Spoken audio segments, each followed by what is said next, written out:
第一，我手写我口，这个意思是你怎么念就怎么写。比如说，猫这2个字，啱啲下注未落水，首日冇帶到炸鵝。我不知道下午会下雨，所以没带到雨伞。你念的时候就要写你念猫的时候就要写猫。第二，不过有些音一样的时候，我们就要用语义来分辨要用哪个字。就像改这2个字的音完全一样，就要用它的意思来决定用字。比如说，该不要加改够改什么呀？平安通好，那里有好几个高高的女生是我的同学。这边有很多个字都念改。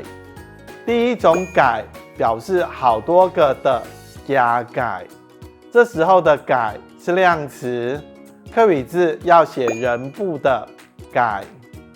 第二种改表示的意思，比如高高的、我的，要写白部的，客语字则是写成人下面一竖的改。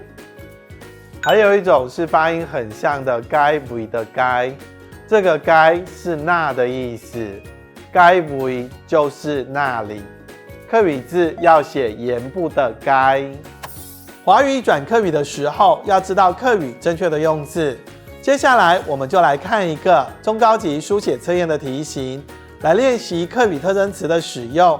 我们来看这个华语班课的题目，他昨天感冒，略微发烧，要去看医生才好。这样的句子我们可以怎么翻呢？先跟大家讲2个原则。首先以词为单位，圈出名词、动词、形容词、副词等作初步对译。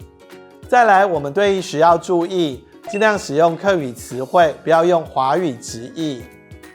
他要写基，昨天要写臭不妮，感冒要写浪斗，略微要写溜溜儿，发烧客语华语是一样的字，要这个字很常用，记得一定要写成 oi。